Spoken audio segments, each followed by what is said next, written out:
Inside Foos presents FoosTalk Live. I'm so fired up after that intro that I want to put on a mustache and shave my head and show up as a beginner at this event. I still wouldn't win it, but it would be cool to take it. But you'd have a shaved head, so. Yeah, and a mustache.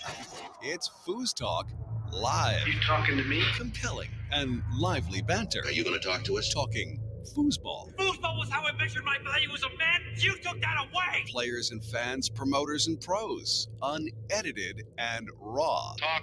Living in the moment. We have a lot of important things to talk about. All while practicing social distancing. Cool. We'll talk. No big whoop. Let's get this thing started. FoosTalk Live. Coming to you live from the studios of Inside Foos, it's the 96th episode of FoosTalk Live. Brought to you by InsideFoos.com, offering monthly subscriptions with access to some of the most exciting matches ever recorded, plus live tournaments, pre- and post-show analysis, interviews, and original programming. Sign up now at InsideFoos.com. Also brought to you by ProtectoFlex, the world's premier foosball safety accessory. Go to protecto-flex.com. Brought to you by Rodlock. Practice more, reach less. The best practice tool in foosball. Visit rod-lock.com.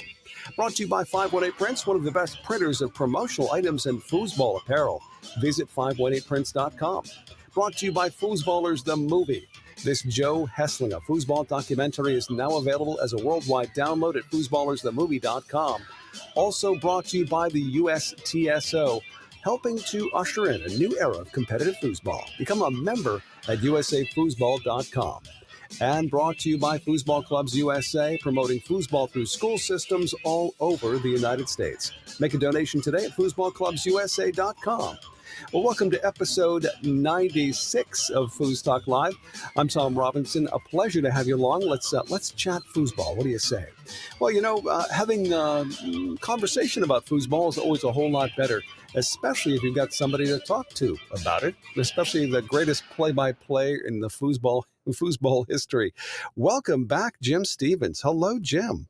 Hi, Tom. Hi, everybody. 96 shows. I mean, that means we're not too far from our second anniversary. We're not too far from our 100th show. How about that? That's a milestone. Both of which I think will be coming up here, obviously, in the next month or so. Yeah. And that's exciting to think that we have that many in the can. 96 shows, 96 looks at what's going on in today's game. And, of course, looking back. And looking back is going to be part of what we're doing tonight as we are going to take another look at our top 50, this time through the eyes of one of the great players of all time, a man who was on that list.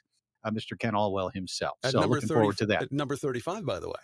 So, yeah he was well within that top 50. So, yeah, I'm looking forward. I think Ken gives us perspective because of the fact that he was there in 1977 facing a very young Todd Lafredo in a specific match that he was. Ken, he was part of that Minnesota crew, and there were 5 of them, 5 that came out of that Nut Goody high school program.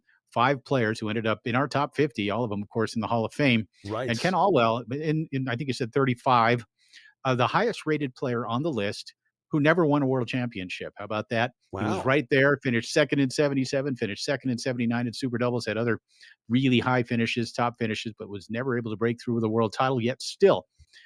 Based on word of mouth, based on the fact that he was one of the 5 best players probably for at least 2 or 3 years of that decade, he made it onto our top 50 list, and deservingly so. Oh, absolutely. So, Jim, I wonder, because you weren't here the week that Mark declared he was going to shave his head and wear a mustache. Mm-hmm. I heard that. I guess you missed that, huh? He's done that a few times before, and it doesn't look bad on him. It's okay. It's not bad. I always suggest he wears a hat and a mask. But otherwise, is he here tonight? Is Mark here? No, I always, whenever he's on the show, and he is on tonight, but I always pick Mark. I always picture you bald anyway. Just because it listen, losers. The reason why I don't go bald more often is because the same reason why I try to put on weight in the summer. If I go out like that, I get attacked, and then people they conceive miraculously by being near me. Just like my singing. Oh, dude, Ken Alwell's on the show. Blam! Ken Alwell's a badass, and for the we can talk about the couple of world championships he didn't win, but that guy won a ton of regional state stuff and had Furry and Wiswell's number at Yeah. these regional and state things, these 25 granders. One time I posted I sent him a text with a image of a singles event, and I didn't even know he had won it. He thought I was joking. He said, "You know who won that event, right?" I'm like, "No," and he's like, "You're kidding." He thought I was trolling him. Mhm. He had won that singles event, so the dude had incredible. And I would say, when we talk about an era where people did it professionally, the definition of being a professional is doing it for a living, Mhm. and it's not really that true anymore, with the exception of maybe two people in the modern era of foosball. When as far as when it was a career and these guys were traveling around playing full time, winning these state tournaments is the equivalent to winning world titles, at least Right. now. Right. You had everyone and their mother at these events that have been practicing, working hard, playing foosball 10 hours a day. It's just a different era, and I think what Ken brings to the show tonight to talk about the past, he also can talk about how it relates to the modern era of Yeah, foosball. So it's for just sure. not a history and a harkening back to an ancient time. She'll probably think that's rude. I called him ancient, but whatever, Ken, you'll deal with it. Mhm. So Bark. here we No, are. Kenny's one of those guys that he's done it all in foosball, and really a man of great talent, both on and off the table when it comes to foosball. And so looking forward to talking with no Adam tonight. Adam's out, not able to be with us. But Mark, I know we also need to touch base. We're only less than 2 weeks out now from Thunderdome down in Yeah. Florida. This Yeah. is I going to might be have said exciting. Thunderbone. That maybe would have been a better Thunderdome. name for it. And so we picked up Valley Dynamo as a sponsor for the event. Yeah. So Wow. people we didn't have to work very hard to get people to see that the visibility of the event was going to be really, really high. And what we haven't really announced yet, which we might as well as now, is we have a collaboration now with DTFB TV, which are the German team that's had incredible success, and they're going to help produce this event in Oh, preparation for events down the road. that's So cool. it's a big deal. It is a Yeah. big deal that we have this partnership going on, and we're practicing. We're going to practice at this event. We'll practice at a few more, and practice. If you guys don't know what practice means with Germans, when Germans practice, they're probably 3 steps ahead of whoever is the next deal anyway. I'm embellishing a little bit, but they've been able to do this at a high level, dialed in with millions of people watching their foosball stream, and they're on our team. We're on the same team now, so we're going to be look for some cool stuff. I don't want to oversell it because we're working together for the first time, but look for some cool stuff at the Thunderdome live stream. Wow. I Go think ahead. from a technical point of view, for sure, but also just the nature of this kind of event where you're going to have, basically 64 non-pro players competing for the biggest money. Maybe that, and I've looked it up. I don't think there's ever been a bigger non-pro, no pro event held, certainly in the United States and maybe anywhere. When you're looking at the total prize money available for this event and the stories, right? And that's what's going to be so much fun is we're going to get to talk to people who maybe, we don't know all that well and aren't all that popular or well known to the general public. But we get to get inside their stories. Where do they come from? How did they get to this level of foosball? And it's going to be a fascinating weekend, I think, for all of us who are going to be there. And the A team is going to be there. We're going to be there to bring you wall-to-wall coverage of it across the different platforms.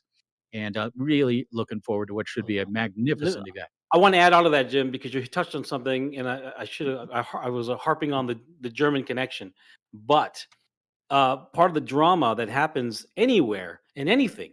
If you're out flipping coins or you're out playing basketball, one-on-one basketball, and people put big money on it, there's a drama and a stress that you can't find. I don't care if it's a money match for $10 and people are crowding around the table to see it.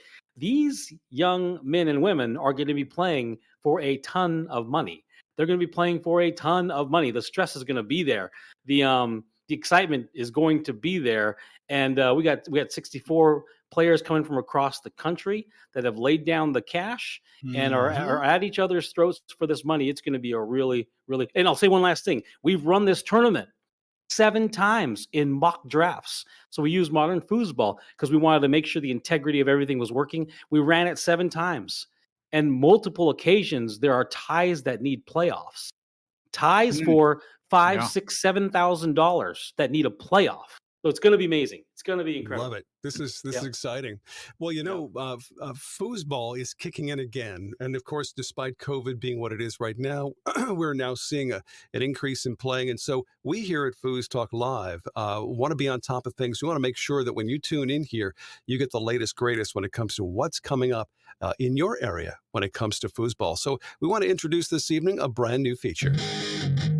Foosball tournaments are everywhere. FoosTalk Live proudly presents a weekly update of events near you with the FoosTalk Live Tournament Beats.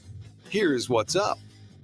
The 518 Foosball Smashdown happening this coming Saturday, February 12th. Trick Shots, Billiards, and Wicked Eatery, Route 9 in Clifton Park, New York. Also, the Thunderdome Limited Championship, February 18th through the 20th at 26 Degree Brewery, Pompano Beach, Florida. The South Florida Foosball Club and Inside Foos want to thank the following sponsors for the Thunderdome Limited. The Digital Defender at foosfit.com. The Future of Foosball with foosgadgets.com. Manage your tournament with modernfoosball.com. Reach less, practice more with rodblock.com. Featuring 6 pounds of metal, get your trophies from trophysmack.com. And a huge thank you to Valley Dynamo, maker of the tournament-level Tornado Foosball Table. Also coming up soon, the South Dakota 10K State Championship, February 18th through the 20th at the Royal River Casino and Hotel, 607 South Veteran Street, Flandreau, South Dakota. Also, the Arnold Sports Festival, $4,500 Foosball Championship happening March 4th through the 6th, Columbus Convention Center, 400 North High Street, Columbus, Ohio. Don't forget about the 10K Wisconsin State Championships, March 10th through the 13th at the Mad Apple Billiards, 3025 West College Avenue, Appleton, Wisconsin. Also coming up, the Moneyball Northwest Foosball Tournament, March 17th through the 20th at the Crown Plaza Hotel, 1441 Northeast 2nd Avenue, Portland, Oregon. It's the Battle of the Mountains. It's a 10K Foosball Tournament coming up March 25th through the 27th at the Crown Plaza Hotel and Resort, 1 Resort Drive, Asheville, North Carolina. The Foosball Hall of Fame Classic, April 6th through the 10th at the Golden Nugget, 129 East Fremont Street, Las Vegas, Nevada. And the 10K Florida State Championships, April 28th through May 1st. That's taking place at the Holiday Inn, St. Petersburg North, 3535 Ulmerton Road, Clearwater, Florida. Each week, we'll do our best to give you the most up-to-date listing of foosball tournaments near you. If you have an event you'd like to add, send us all the details at info@foosballradio.com. So there you have it. It's a new feature here at FoosTalk Live. We would like to always bring you up to date, up to speed when it comes to upcoming competitions because there's so many. We're going to try and stay on top of them right here. And if you'd like to let us know about your event, we want to hear about it. Absolutely. And we're talking regional, we're talking state, we're talking national, and ultimately international as well. Tom, I could listen to you read the phone book. That was magnificent. Maybe not the one up in Oregon, but the other 49 Oregon, states. Yes, I'm in on that. I would like you to call me tonight and read to me from the Old Testament. I see. Please. I see. Okay. Please. Boom. But that's great stuff. Yeah, a lot of great events, and of course, thanks to all those sponsors when it comes to Thunderdome, and thanks for everybody really getting back out there and hosting these outstanding events across the country. It's you know what? It's how do we get it all in? But no matter where you live, there's something nearby. That's the best part, and we'll stay on top of that as best we can. Well, Jim, I have to tell you something that there's been some consternation when it comes to our usual consumption of our favorite IPA, and I'm here to file protest on air. That this sounds serious, Tom. What's up? The IPAs it has to stay. The IPAs has to stay. It has to stay. I agree. Was there some danger in it going away? Oh, there was again consternation. We'll talk about it in just a few seconds here. What Jim and I like to do right about this time is to reveal our favorite IPA. Well, Jim, welcome back. And have you been searching for the ultimate IPA? Well, it's a continuing search. It's an ongoing search. It's a search that I hope never ends. Yes. When it comes to sampling IPAs, and really looking forward to going down to 26 Degree Brewery down in Pompano Beach in a couple of weeks and seeing what they have to offer. But for tonight, Tom, I'm staying close to home.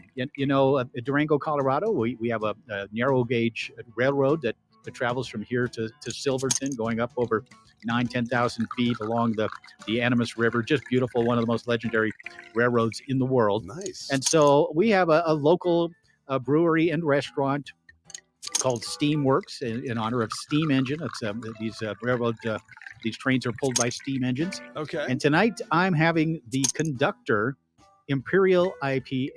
It's an Imperial IPA with a spicy and piney hop flavor and aroma. It's 8.9 alcohol by volume, 81.8 on the IBU chart. I've had it before. I really do enjoy it, but staying home tonight with a good one from Durango, the Conductor Imperial IPA. Let's have a sip. 8.9%. Yes, sir. And how does that taste? Oh, it's delicious. And when you have it on site, they have a beautiful restaurant here, very popular, maybe the most popular restaurant here in town, Steamworks. It's also the restaurant where I had my first ever date with my wife, Amy. Really? Back now, almost, I guess, 14 years ago. Oh. And so it's a place I hold close in my heart, and very good food, very good beer, and enjoy one here tonight. A bit of romance. How about you, Tom? Oh, well, I'm going back again to the well, the Saratoga Mercantile here in Saratoga Springs. Yeah. They have such eclectic taste, and they've turned me on to yet again another great can called Fat Orange Cat.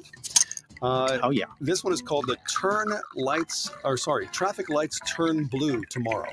That's the name of the IPA. Mm-hmm. And it comes from the Fat Orange Cat Brewery in North Haven, Connecticut, and it is a unique can. I got to say that much. Let's see here. Let's see what's going on. All right. Mm-hmm. Oh, these guys never fail. Tim, old Saratoga Mercantile guy, you really know your stuff, man. That's awesome. Outstanding. Hey, I have a little consternation about this whole thing as well. I don't think if you aren't drinking an IPA, I don't think we need to hear about what you're drinking. You know what? I'm drinking coffee. And every week I'll tell you what I'm drinking. In consternation. So, and constipation. So I'm having coffee with cream in it, chumps. Yeah. That's anti-constipation usually. It's a diuretic and a laxative. How's it going? Yeah. I hope it works. That's all I can say. I hope it works. All right. Well, we do have the quest goes on to find the greatest IPA in the world. Oh, the quest continues. And we do have to say cheers to our honor group of the week. And these guys, they certainly have an honor group, and something we want to dedicate to these guys. Not that. Sorry. We want to dedicate this honor group of the week. We are so happy about the history of Table Talk Foosball, the Table Talk magazine. They have a Facebook page, and of course they're dedicated to anything about foosball. And their last issue was published in 2006. And Jim, I understand you had something to do with that. Wow, that's really something. Yeah, I'll have to check that out. I was the lead writer for Table Talk from 1994 through 2006. Wrote an article or two or three or four. Did features for the magazine for 12, 13 years, working with Steve Murray and then later Greg Elliott and company. But I think I have almost every issue here, and it's something I use. Nice. For example, to put together the top 50, I needed to go back and check results, check stories, check my viewpoint from back then. So that's great to hear. So cheers to you guys. Yep. Thank you so much for continuing the legacy of Table Talk magazine. Thank you guys. Indeed. We do appreciate that. And I've still got a stack I've got to get through. I've got about, a stack of maybe 20 I was given by Greg Mendel. I've got to read those. But it's great stuff. Great stuff. Yeah, absolutely. I wrote a couple of articles for it, so it was a great. You used to get it every. I get maybe it was quarterly. It four times monthly. a year. Yep. Yeah, four times a year. Yep. You read? Do I read? Yeah. I actually don't anymore. And they have a lot of pictures in them, Tom. That's right. I forgot that. I read some unknown mountain of books before I was like 14, and then I pretty much I don't read anymore. Yeah, that's a true story. Yeah. Whereas I've had a book in my hand since I started reading at 4. Ooh. This afternoon. And no, I did. I've been reading ever since. I've had a book in my hand, same book, just the one book I've read since I was 4. Well, okay. C-spot run. All right, we digress. Awesome. This is going off the tracks rather fast. Yes. But so this IPA you're drinking tonight, Jim, an 8.9.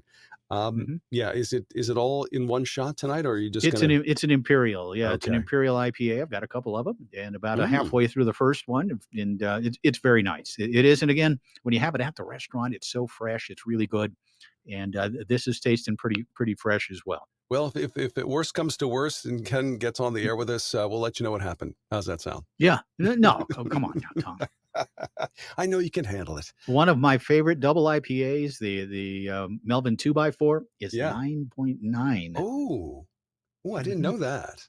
Yeah, Oh, the 8.6, 2x4. 8.9, no problem. Okay, all right. Yeah, well, are you Irish, by the way? I have a little bit of Irish in me. Yes, I do. All right. Okay. Well, I'm not as worried now. So anyway, I know that we because we have a great show coming up tonight, we want to get to that as quickly as we possibly can. So we do have a flashback this evening that features our guest this evening. With great moments in foosball history, this is a FoosTalk Live flashback. Hi, once again, everybody. I'm Jim Stevens, joined once again in the booth by my partner, Evan Stachlik. And what a comfortable booth it's been all weekend, Jim. We got new chairs up here. We're just having a great time with the best seats in the house. Yes, we are. The finals in open mixed doubles, and an interesting matchup right here. On the left of your screen, out of Maple Grove, Minnesota, all-time great Ken Alwell. It's been a while since he's made an appearance, but here he is, back on tour. His partner, out of Newcastle, Pennsylvania, a rookie player, actually, Evan, Kelly Parasita. And on the right, out of Denver, Colorado, we've seen him before many times, the 1994 Tornado Player of the Year, Todd Lafredo, and his partner, Tracy Steele. Newly married, Tracy Hill is now known as Tracy Steele. And Kenny Alwell back on tour. He's one of the greatest players back in the late 70s, early 80s, and he is back with a vengeance. In fact, Evan, this is a rematch of the 1977 World Open Doubles Championship. Todd Lafredo at that time playing with the late Gil Jackson. Ken Alwell playing with Smiley Shure out of Minnesota. Here's Kenny Alwell. He'll set it up once again, now shooting against Todd Lafredo, and he strokes the long to make it 3-2. Wow, where did that go? And exactly, there you have it. These players are all so good. It almost doesn't matter who's back there sometimes when they're stroking the longs like that. Listen in next time for another great moment in foosball history. It's FoosTalk Live flashback. So you got to tell me, how does it turn out? How does that match finally? Well, unfortunately, I would have loved to have Ken Alwell winning the World Championship in mixed doubles back in 1994. But and that's why we didn't actually play the ending of it, because it was Todd Lafredo and Tracy Hill, the late Tracy Hill, known as Tracy Steele at that time, who ended up winning it that year in 1994. It's an event we've talked about. I think Mark Torres was probably sitting in the front row watching that match. I know he was at the at the singles final and maybe even the doubles final. But we've talked about that historic event, 1994. Of course, you heard the great Evan Stachlik, my first color man with Inside Foos, working with me. And of course, we had great seats. We had a good time and got to watch Kenny Alwell, who in a very surprising performance. This is a player who basically, had retired in 1981 at the during the fall or after the fall of tournament soccer, and then began working for the Tornado Company in 1994. Came out and played that year, finished second in mixed doubles, and really put on a show and beat some of the best players in the world on his trip to the final. I was sitting in the front row, and I followed Ken around like a fangirl. And the issue was this: I was like a sophomore in college, and this was coming to the end of my foosball. I sold my foosball table. I think I sold my table that year. This was coming to the end of my foosball playing because I had stopped practicing already. But I was familiar with the foosball lore, and I knew who he was. And I started watching him play, and he started to slay the masters. The best masters in the country were getting rocked by this dude from the 70s and a rookie. Wow. And he wrecks them, right? I mean, I think his first or second round was Tommy Atkinson. And I didn't know Ken till much later when he tells me, and this is where the arguments become real. He tells me, I think this year, he said, look, Tommy Atkinson had just won the World Championships. I got the film and studied it. And so I studied the film, and I was very analytical about it, and I broke him down. And when I played him in open mixed, I took his 5-bar away. Ooh. And this is where the arguments become real, that if you were playing this game full time and you approached it with a certain mental aptitude and a certain analytical attitude that you got from practicing 10, 15 hours a day for 2 or 3 or 5 years, whenever it was, you take those skills with you and you bring them into the modern era. The arguments become real that these guys are still highly effective and all those banners look different. The arguments become very, very real. Anyway, it was great to watch Ken get that far. And Lafredo, who was like peaking, very difficult to beat Lafredo in the early 90s. I mean, we just watched Scotty Weidman and Lafredo. I just watched them in a recording from Ray Cordova. He recorded he recorded Scotty Weidman and Todd Lafredo winning a Draw Your Partner, and they're playing Bring, I guess, and they're playing Kevin Romero and someone else in some match. It's the finals or something, and Scotty Weidman and Todd switch. They're down like 2-0 in the second game. Scotty Weidman gets up there and goes 4 for 4, shooting on the 3-bar, switches with Todd, gets the pass to Todd, and Todd scores. This is a team that won world championships 30 years ago, and they're still beating Kevin Romero right now. Wow. So imagine if these guys are, Todd's 60. It just, it's very, very interesting what happens when you input what real masters can do in this sport. Love it. Absolutely. You know, Well said, Mark. Very well said. Can't wait to get to Ken and get it from the horse's mouth, if you'll pardon the expression. So we do, by the way, have a top 5 this evening. And Jim, you want to fill us in on the details as what this top 5 means? Yeah, you know, we've really tried, and of course, coming up with new top 5s is always a challenge. But the one thing that occurred to me was, you know, there are some really nice people who played foosball, right? And players who were very good sportsmen or sportswomen. For me tonight, we're looking at the top 5 sports persons, sports people in the sport. You know, whether that's now, whether that's 10 years, 20 years, 30 years ago. Although I don't think there were any good sportsmen during the 1980s. I'm just saying.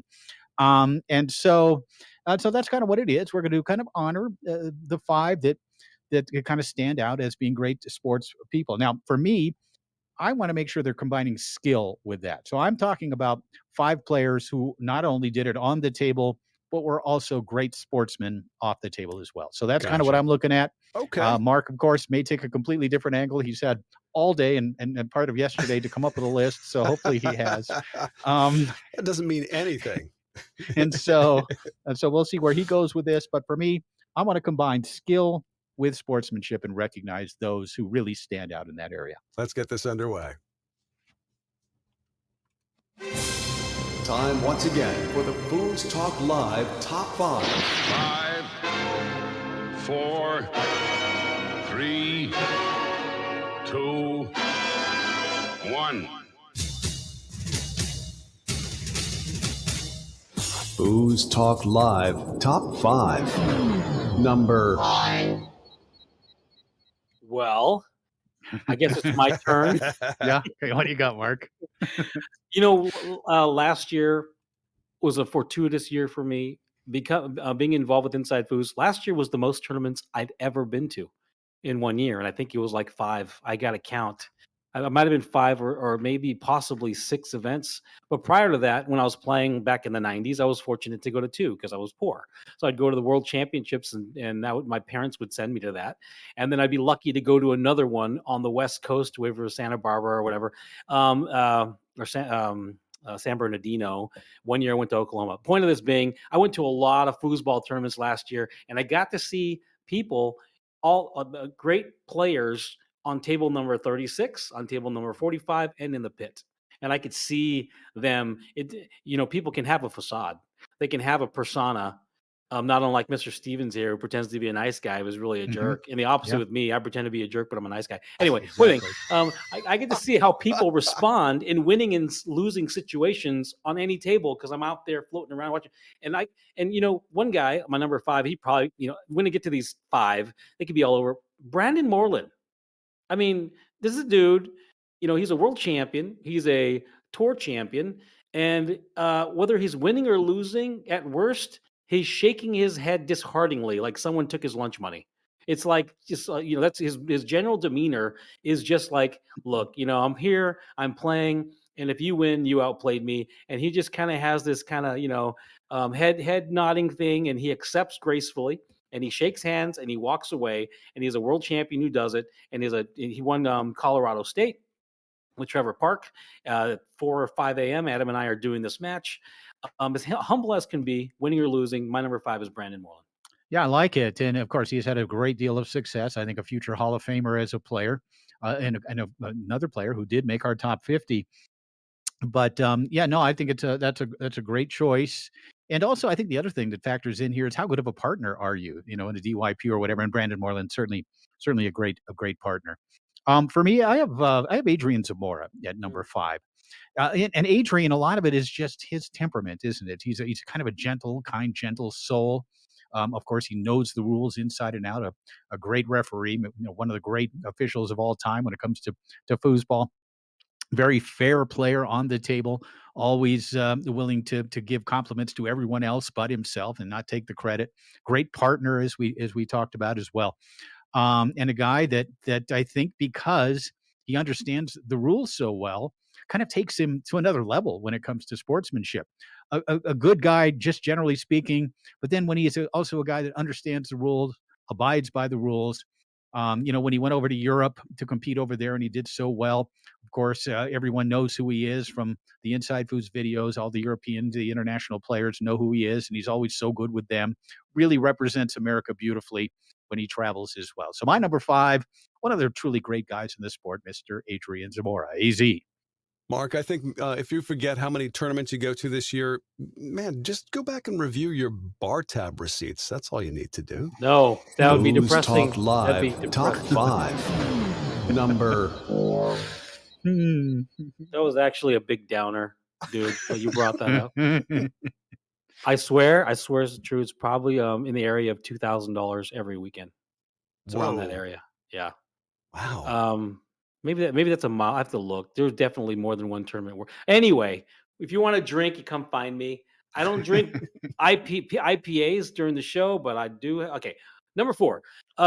This is another one of my favorites who I've got to watch all over the place. And what I love about this young lady is she's a fighter, and she accepts defeat gracefully, even if she has to walk away in despair and misery that she lost. I mean, this is a young lady who shakes hands, congratulates you, and then may break out in tears because she's so frustrated. And so I will marry the passion and commitment and focus to winning with still being gracious in the moment she needs to be gracious.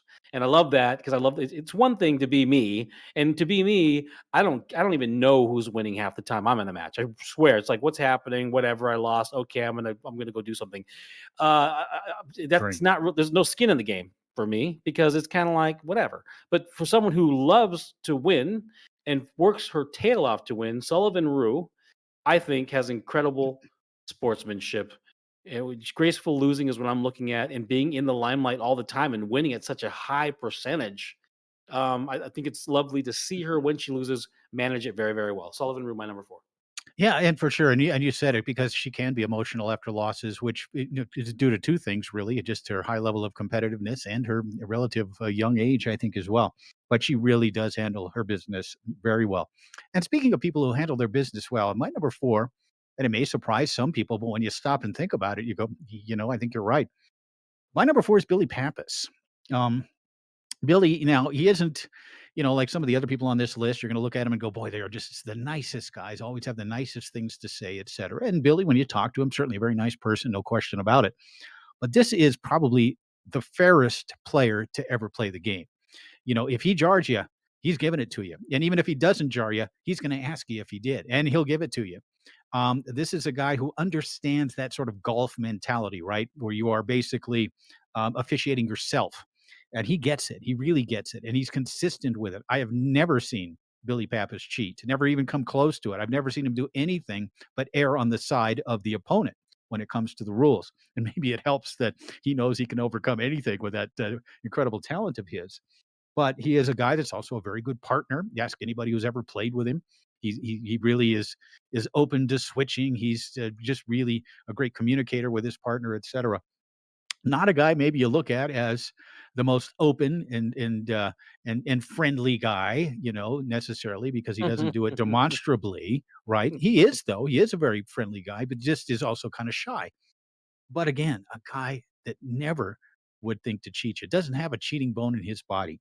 In fact, quite the opposite. In fact, I'm proud when we go internationally, and I've commentated a lot of his matches overseas on P4P and of course on the ITSF tour. And I'm proud of him because, obviously he's an American, we're Americans. And to see the way he handles himself when he travels, when he's in any tournament, makes you kind of proud of Billy Pappas, who is, to me, maybe the fairest player to ever play the game. It's certainly at the highest level. So coming in at number 4 for me, Mr. Pappas. Papa FoosTalk Live Top 5. Number 3. So I also look a lot at grace while losing.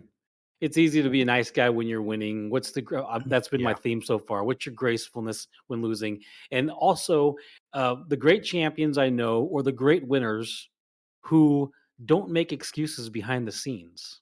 There are these guys and gals that will sit there and be very, very cordial and respectful, and then they walk away from the table and they're immediately blaming their partner or have some excuse. Who's the guy that's not going to make an excuse? That may be fire. And I love the marrying of someone who's fiery, and probably lost a little bit of that over time. But my number 3 is going to be Trevor Park. Trevor Park is a guy who used to play with incredible fire. As a matter of fact, he searches for adrenaline now more than ever. He used to have issues with adrenaline dumps, and used to have issues identifying. He's one of those guys that needed something to be angry about, needed something to be motivated by, but shook hands at the end of the match and walked away. And he might take something in as a token for fire later to motivate him, but he never made excuses. He never makes excuses. He just went to the TKO and he played with Al Najjar, and they took, I think, 9th in open doubles. And I asked him, hey man, how'd it go? I just didn't play that well. A guy or gal who says, I didn't play well, I got outplayed, when in losses, is a powerful thing for me and speaks well of their character. So Trevor Park is my number 3. Yeah, it's a great call, and you're so right about that. Especially someone as talented as he is, someone who might have expectations that don't always get met. He has always handled his business very well as well.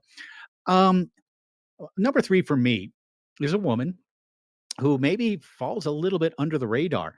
This is a woman I think needs to be considered for the Hall of Fame. In fact, in my opinion, probably she needs to be the next lady to go into the United States Hall of Fame. And it's Stacy Fowler. Stacy, just a class act on the table and off the table, and always she takes losses hard, but never blames anybody but herself. Is always very kind. In fact, I asked my wife earlier today, Amy, who is a competitive player at a reasonably high end and has competed against all these lady players. I said, Amy, who in your opinion is the woman or women that you consider to be great sportswomen? And she had to think about it a little bit, because maybe percentage wise, never mind. But she had to think about it a little bit. And then she said, Stacy Fowler. And I said, you're right. I mean, Stacy, always very quiet, but a great partner, always very kind, and nothing but kind words. If you've ever spoken with her, she's kind of soft-spoken, speaks very loudly on the table. This is a great player, a 2-time world champion. She's won singles and doubles world championships on Tornado. Also reached the final one year at the multi-table world championships over in Italy back in the mid-2000s. So she's performed on the table, but also a woman who really, handles it well off the table. Very fair, very good partner. Everyone has nothing but kind words to say about her. So coming in at number 3 for me, out of the state of Iowa, the great, hopefully future Hall of Famer, Stacy Fowler. FoosTalk Live Top 5. Number 2. I just thought I'd mix it up with some young blood, because once again I get to see these guys and gals in different areas, and it's the way someone behaves when the cameras are off. It's the way someone behaves when no one's looking. There's actually a whole philosophical maxim. It's a Christian maxim too, but it's a philosophical maxim. How do people behave when no one's looking? And Kevin Romero, he's such a good young pro, and he's a professional on and off the table. He's graceful and very kind, and presents incredibly well. And when I see him win or lose, it's the same mild manner, demeanor. He has the excitement, and he's thrilling when he's energetic and composed, and he has that Costa Rican fire when he's fighting. Not the same fire as Brandon, his own type of fire, but when he loses, when you talk to him away from the table, he's so gracious. He's a great representative of the sport, on and off the table, and I believe inside and outside of foosball, from what I can tell. So Kevin Romero is my number 2. Yeah, the thing you get with Romero is he's trying hard to be professional. He understands that people are watching him, that he has a responsibility not only to himself, but to his country and to the sport of foosball, to really do everything in a professional manner. And I certainly admire that as well. I'm going to stay old school here a little bit. Coming in at number 2, and for me, number 2 and number 1 were almost interchangeable. But for number 2, for me, of course, it's the Hall of Famer. It's the great player out of Houston, Texas. How could you not have him on the list? Tracy Mcmillan. Obviously, the on-table accomplishments. This is a man who was, I believe, in the mid, maybe low 20s on our top 50 list. This is one of the great players of all time, certainly one of the great goalies of all time, but also a guy. Just ask Dave Gummison what kind of partner he is, or anybody who's ever played with Tracy Mcmillan. Never has anything negative to say about anyone else. He'll talk about himself. He'll get on himself about things, and that's just because he's a competitor. But this is a guy, multiple winner of the Sportsman of the Year award, which he has humbly accepted. But it's a guy that he models this kind of. If you want to watch a player who is a true professional, the epitome of professionalism on the professional tour, just watch the way Tracy Mcmillan goes about his business. Obviously, highly competitive, fierce competitor, great talent, works hard on his game, but also, again, understands that there's more to it than that. It's about good karma, I guess, right? It's about being a good person. It's about being fair. It's about being a good partner, about being a good competitor. You lose, like Mark says, you lose, whether there's anybody around or not around, you're not making excuses. You're not blaming anyone except yourself. And that's Tracy Mcmillan. So for me, this is a man I hold in incredibly high esteem, obviously as a player, but even more so as a person. Coming in at number 2 for me, the great Tracy Mcmillan. FoosTalk Live proudly presents the top 5. Number 1.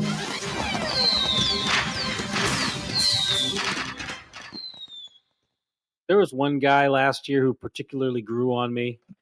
He grew on me because, like, you don't really know. We don't really know each other.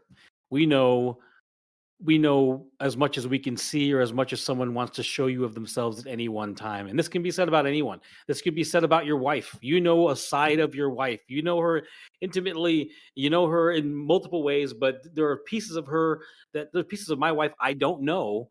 And I don't need to know them at this point, but you extend that further and further out. You know your brother or your sister a certain way. You know your parents a certain way.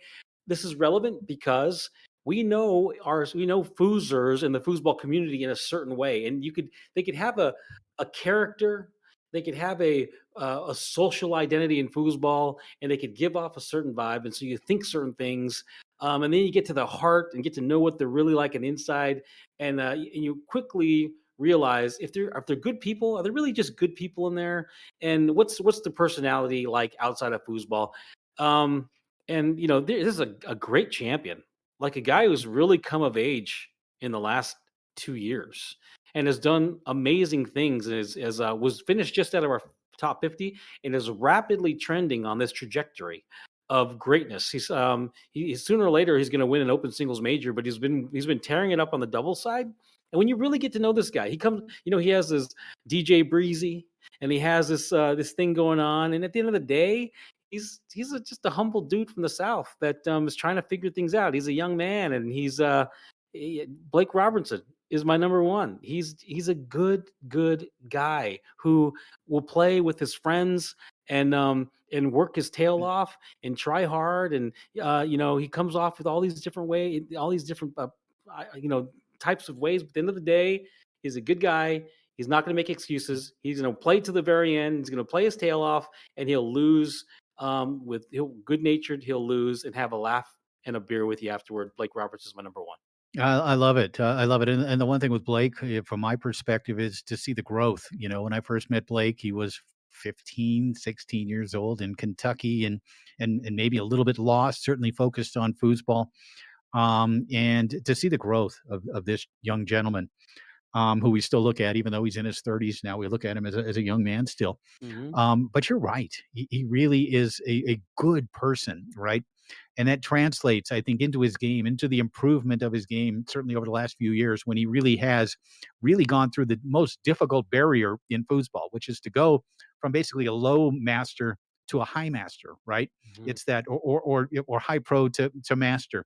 But this is now an elite player who really does give off this really positive energy. And so I think that's a great choice. And Mark, I'm not sure if it's happened before, but two top fives, 10 different names on the list. Nice. Yeah. And of course, for me, number one, I all the things I said about Tracy Mcmillan are true about this guy as well. But there's one thing that separates the great Terry Rue from everyone else. Terry, obviously a great dad, a great ambassador. When we went to Europe, when he went for the first time in 2017, I mean, the international public was all over him. They'd seen him, they knew him, and he was so open. He just soaked it up, and he just glowed. And I think that's the thing with Terry, is that he is exuberant, he is outgoing, he is very well spoken. His enthusiasm is obvious. Tracy kind of holds it a little closer to the vest. A great guy, a gentleman, if you will. Terry Rue's a saint. All right. Terry is a saint. And he does it in a way that affects everyone around him. If you're around Terry Rue for 5 minutes, you just feel better about life, about yourself, about your game, about the future of your game. He just makes you feel good. Every birthday. I don't get, how we'll get 500 happy birthdays on Facebook. Well, Terry makes sure he texts me individually, and usually it's a fairly long text, just talking about how much he appreciates what we do, and just kind of touching base, making sure the family is doing well, etc. He takes that extra step, and he does that on the table as well. If you've ever beaten Terry Rue, he will handle it just beautifully. He'll congratulate you, tell you how well you played, and obviously he'll be disappointed, but again, focused only on what he could have done better. Self-responsibility is a big thing with Terry Rue. And so for me, when it comes to this kind of a list, when it comes to the best sportsman of all time, and I'm not sure anyone will ever pass him, it's going to take a heck of an effort to move ahead of Terry Rue as my number one sportsman of all time. Great. Wow. So your top two, both of you, at least I've had a chance to meet these folks. A lot of the people that you mentioned on your list, I have not had a chance or had the pleasure to meet them. But I have to say, one of the greatest conversationalists off microphone is Terry Rue. Yeah. I mean, this guy can talk about anything. Yeah, he's got. He's such a saint. Like, we talk about a guy who's never had alcohol or smoked or done any drugs. Mm-hmm. He's the kind of guy who's the real deal, or he has bodies buried, not unlike Reese Roberts in the UK. He's got human skin dresses. So it's one or the other. And I'm hoping it's not the human skin dresses. But whatever. We'll leave it at that. I think it Reese unlikely. at 3 a.m. You're not getting to sleep till about 5:30 tonight, Reese. Poor Reese. Oh, but he is a great fan. Shame on you, Mark. Shame on you. Wow. It's true. You're a serial killer, or you're the best of all time. You pick. Man, I'm now you got me thinking. Got me thinking. Maybe I'm moving Tracy to.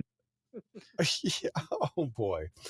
Well, one of the things that was fun. The thing I love about this show is the fact that we get a chance to talk about personalities, the stories behind the scene, behind the sports, and the folklore. The folklore, to me, the mythology is just a blast. And since we put out this top 5 or top 50 list that happened at the turn of the year, wow. I mean, things have lit up. It's been kind of crazy. People have just been, talking about this for quite some time. The conversation continues, which I think is healthy. Who's the best? Why are they the best? What generation, what era? I think it's just it just has to continue, because it's not only entertaining, but it's necessary to know what came before us. And so in that regard, I think it's only fair that we bring on one of the greatest folklorists of this game, also one of the greatest players and some of the greatest moments of the game. We are pleased once again to welcome back to FoosTalk Live, Ken Alwell. Hello, Ken. Oh boy, technology. And well, I'm there. You're here. I can. You're there, dude. Look at that. I pushed the right button the first time. Holy cow. Yeah. Nice. Now, Kenny is minimizing his ability tech abilities. This is actually a very high-end tech guy. You know, Mm-hmm. there were concerns tonight whether you would be able to make it on. I told him, I said, no, Ken Alwell, are you kidding? Even at the advanced age that he's at, is still very technologically capable. Whoa. Every Unlike time many I get others. on this show, I have to remind Jim we're the same age. I'm not sure. I'm not sure what he's saying. Are you really? You've got me by a couple close. of years, buddy. You got me by a couple of years. But by the time you get to our age, wait a minute. Let's ask What Tom. does it He's matter? further ahead. Well, you know, Jim and I are just about, we graduated the same year, 1977. So we're Yeah, but Jim we're got the same held age. back for 3 Oh, years. that's right. I forgot about that. Wow. Good story. Huh. Yeah. So I'm not only the most mature, but the oldest on the show. And that's a first, the I like most that. mature part. Kenny, welcome to the show. Of course, for those of you that don't know, Kenny Alwell in our top 50. And one of the neat things, and we'll talk about 1977 World Championships when you took second with Smiley Short to Todd and Gil in that epic event. We'll talk about the 79 Super Doubles event, one of the biggest events in the history of the sport. But, the top 50, and Tom mentioned it a few minutes ago, how everyone kind of came out of the woodwork. Everyone was kind of stimulated by this. I know I was, and I know, Kenny, you were as well. So we're going to get your impressions of that tonight, and maybe your opinions on how we may have got it wrong. But it's something that when this occurred over, I guess, the end of or through December and towards early January, it really kind of took you back. It brought back some memories, and it actually made you kind of start to reconnect with some contemporary players from the 70s and kind of begin the conversation about what it was like back then, because it all ended so suddenly in 1981, and maybe not all of you had a chance to process it.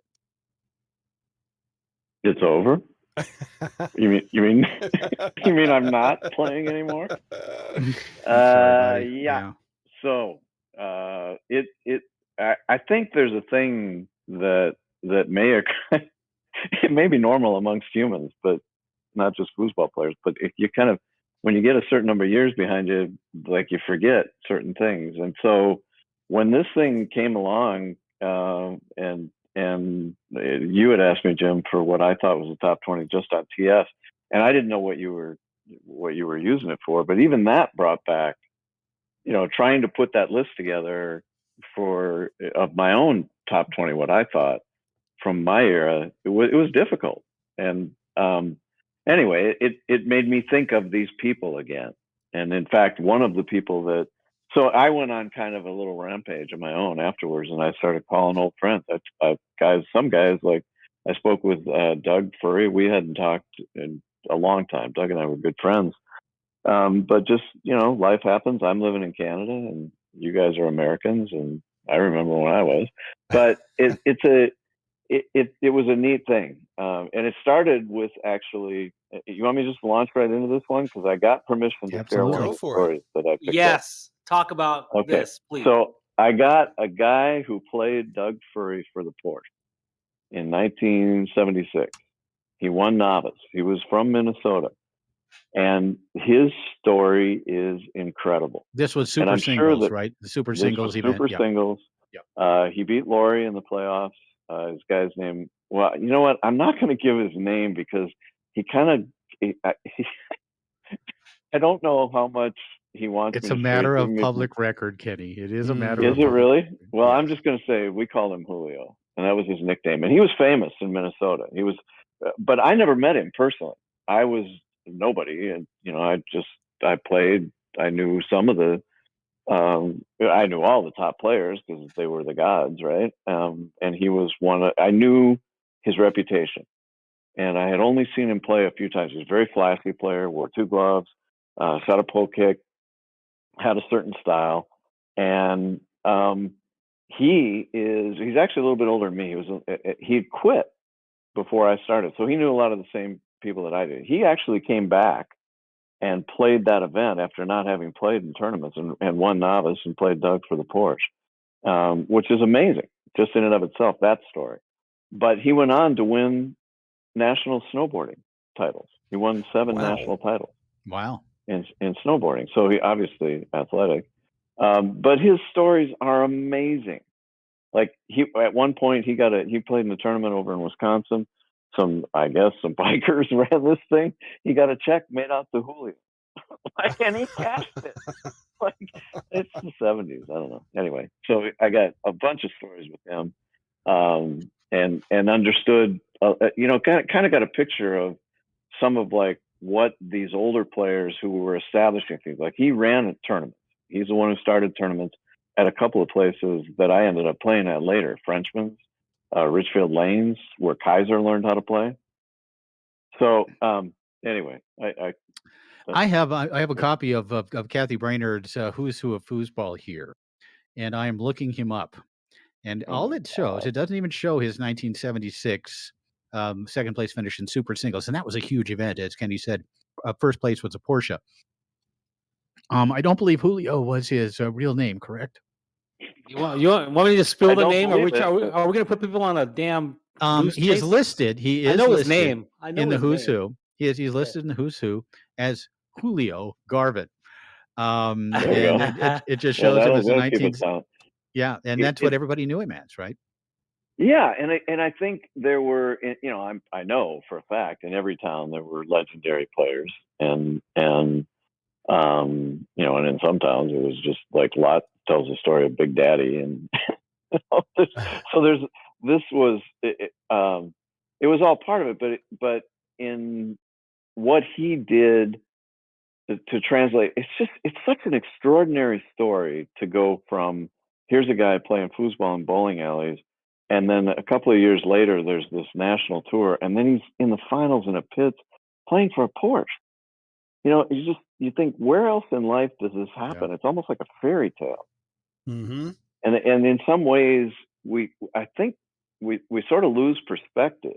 I was thinking about this when I went to the grocery store the other day, and I'm in Canada, but it's sort of North America, and all the shelves are stocked, and it's not like that in the rest of the world, right? But we're just used to that. Yeah. What does it mean though? Like, so he wins novice.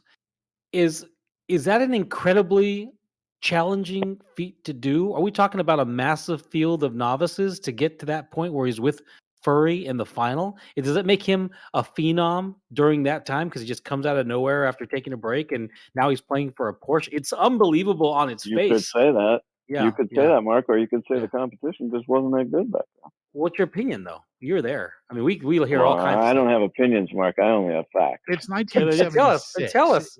It's 1976, so I think it wasn't maybe as deep of a field as it might have been in 77, 78, 79. Was it? Okay. It's always one of the things that, for me, to connect with him and hear the stories was, I've always had that as like, holy crap, that he came back, and there were good players in novice. There were very good players and local Minnesota players. Minnesota had a really strong player base. Yes. That didn't all, they didn't all go to national events. But so I always thought what he did was one of the most extraordinary things I'd seen. And so to hear the story behind it, and actually he's very flippant about it. He's like, I don't know that he knows that this was really a pretty big deal. He didn't play because I was playing in tournaments and stuff in '76, and he wasn't playing anymore. And then he just came out and won novice. So no, I think he's a pretty special player. So one of the questions I have for you, Ken, and I want you to keep going if your story doesn't have a break in it. If your story is breaking now, I want to ask you a question. So are we still talking about Julio, or can I just chime in? I mean, all right. I think honestly, he's. I hope he's blushing a little bit, but I just think it's a very foosball story. So no, I mean, I'm done. Like no. Well, because the story, what I want to ask you is relevant. And so one of the things we struggled with as we did our top 50, which we knew was incendiary and inflammatory and burned, no matter what era you were in, no matter what table you played on, you had a bone to pick with the top 50 list. But one of the things we struggled with, and we had, I think, 4 fair-minded opinions in the end. The thing we struggled with was inherent bias, like confirmation bias or validation, because we had different points of view, different eras we looked at. And so we struggled in these arguments. You saw many of them. They flared up. And the question ended up being that the skill level is the modern Fooser on Tornado, because we talk about different tables, we talk about completely different play styles. The modern Fooser, on average, on Tornado, is highly skilled, if not more condensedly skilled, because of generations of playing foosball. But how does that translate with the 70s players? And I think I made a fair point at the beginning of this that you probably heard, that you stopped playing and you come back and practice in 93 to play Tommy in 94. Now you got a rookie in Open Mixed and you're in the finals of Open Mixed. It's just an incredible feat. In my opinion, that's an incredible feat. Let's get your opinion on how much did we diminish and reduce the 70s, or how much were we off? How much were we off on our analysis? Oh. Yeah, go ahead. Yeah, speak freely. Like that. I was just waiting. Like, there's going to be a question in here. There's going to be There's still no question.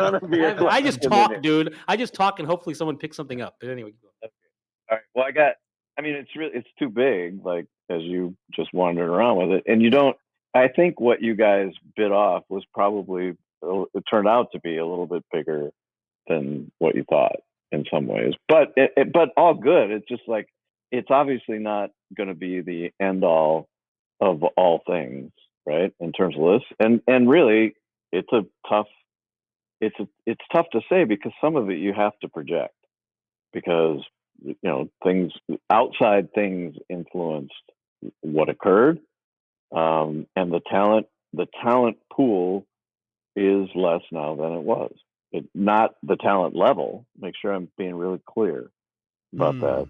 It's just, so we don't know what we don't know. We don't know if there would be. I'll give you for example.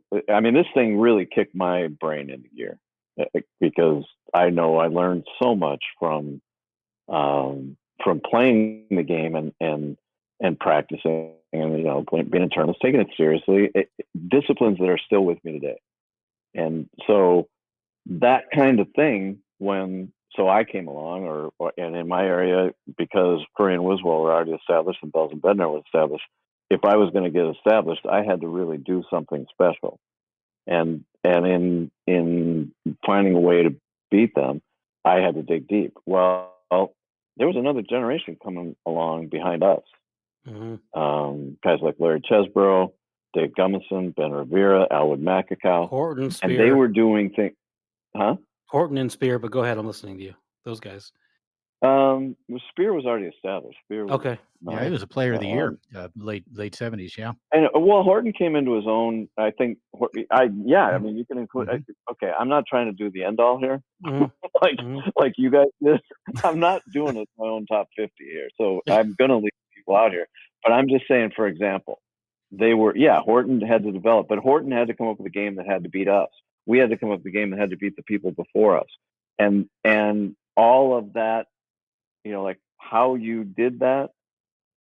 How do I do this? There was maybe 20, say there's 20 of us, and then there were 10, and then there were 5. Yeah. And it's because exponentially there was 2,000 to get to 10. And now there's, what I mean? It just, that, because you can't really, how do you factor that in?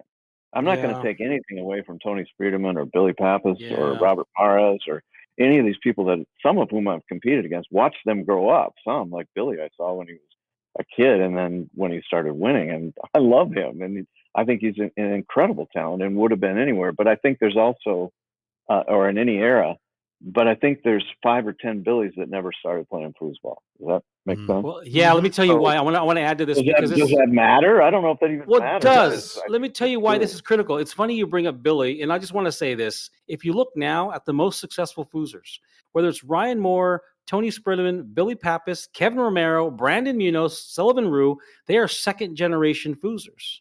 They've had the opportunity to learn at a young age from tutors.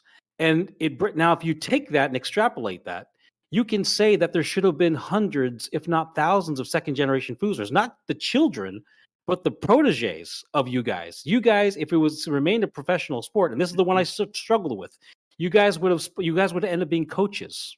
You guys would have ended up developing new talent with an economic interest, and everyone would have been practicing 10, 15 hours a day, every single day, 5, 6 days a week. If it continued on that path, it could be argued that there would be 1,000 second-generation foozlers, the same way there's 1,000 second-generation basketball players. Not necessarily if the money had to continue. If the money had to right, continue, right. that's right. So I think we're making the same point, which is the one I struggled with. That I'm mostly arguing with the modern era foozlers who are like, "Come on, we're the most skilled people ever." You know? Go ahead. Okay, so right off the bat, if we're going to do this, if I'm going to put anything out in public, it's going to be that the generation that followed ours seems to have been. I mean, I'm talking the guys who were winning in the '80s that played Dynamo. Yeah, that they've been delegitimized, and it's not fair. There was talent there. You know, just because the quote top players moved on, and the majority did.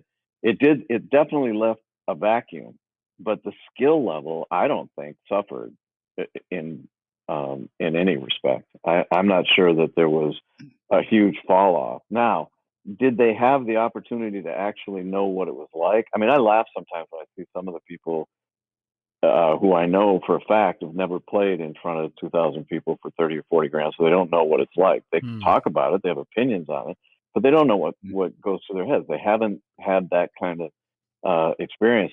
You're trying to pull something out of your hat when your hat is like you're 20 years old. You know, it's not. You're not like made for this. It's anyway. That experience and the experience of actually Locke called it getting the monkey off your back and winning and being able to experience that for players who were coming up from behind. One of two things had to happen. They either had to get better, or the top guys had to move on to other pursuits. Right? There had to be what if that whole big what if it had not. It's always something it's fun to fantasize about. Yeah. Mark talks about these second generation players, these proteges. There would have been. There kind of was, because what you guys did in the 70s, starting in 75 right on through 81, is you guys, because of the big money, because you had to really, you had to take notes, you had to really focus on your opponents, focus on your game. You were motivated to do so because it was your living. You created the American style of play. All right. It's this options, it's this taking your time, sitting on the ball, picking the hole, etc. And it's a style that is still used to this day. You guys created this. You guys did it in the late 70s. You created this style of game, which is now used, by the way, worldwide in every country. If you've ever watched an ITSF event on any table, they are, for the most part, playing the American style of game that you guys created in the 70s. Now, that all came to an end for you guys as players in 1981, with a few exceptions. But the players who continued on kind of adopted that, continued that trend, continued that style. Dave Gummison continued. Johnny Horton continued. Obviously, Todd Lafredo continued to hand that style of play down. It was the best way to play, something you guys came to really quickly within just a couple of years because you had to. But now to have seen it, and to even be partially responsible for it through Inside Foos, the spreading of the American style of game throughout the world, it was the best way to play back then, and it still is today. So in essence, you guys handed that down to future generations, despite the fact that it all came to an end kind of for most of you in 81. Talk a little bit about that, about the American style of play. Boy, I shouldn't have started laughing right there. That was really fast. I can't help it, Jimmy, because it's like I can retire happily now. No, I mean, I don't want to totally like have us take credit. America this, America that. Yes, there is a style of winning, but I don't necessarily. For example, did Frederic take lessons? It's. I think it's from more Todd the Lafredo. style. Yes, he did. Did he really? Didn't he win a world title before Todd? No. Well, didn't he have on other tables? Yes. Yes, but that's I different. think he It was did. a different style. Yeah. All right. Yeah. Okay. He I'm absolutely not became an American style player, despite the I fact he shot a European shot. Yes. All right. So yes, there was definitely born of necessity and probably the time. The time was the Parallels board was winning in tennis and played a very high percentage game and it was kind of publicized a bit. And I remember watching him. I remember actually one of the big sports that was coincidentally on every Saturday.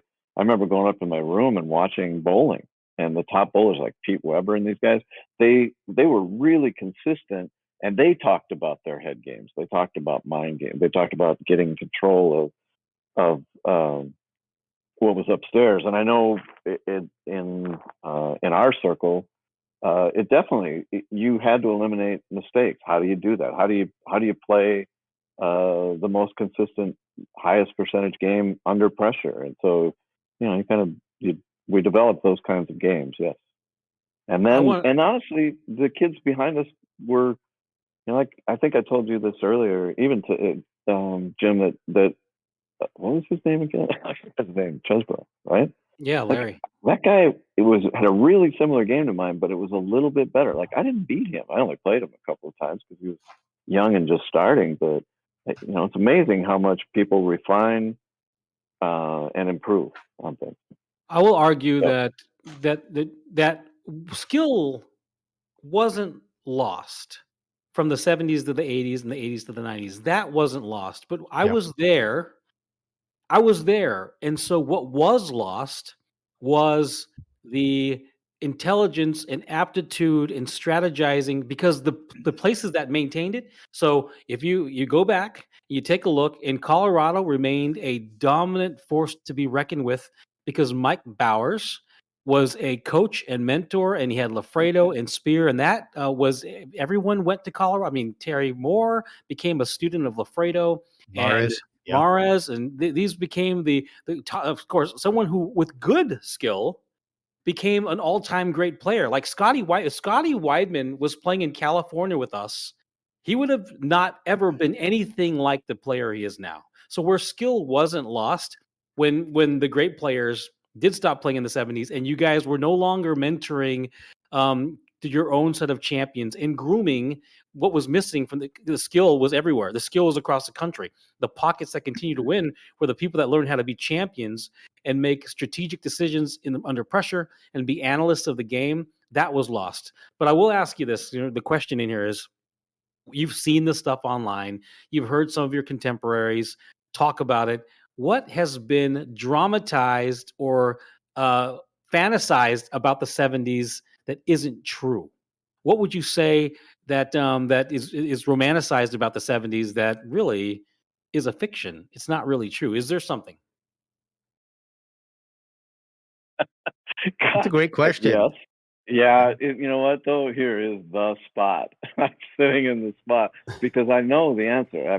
I've talked in the last, I don't know, the last 3 weeks, I've talked to, I don't know what numbers they were on your list, but at least 4 or 5 of them who are friends of mine that I went at it as if I felt like I was a reporter for the Daily Planet, and I was quizzing them because one of the things I talked to Bowers, and we were talking about, one of the things that occurred to me is I don't remember how certain things came about. Like, I don't even remember how Bow and I started playing together.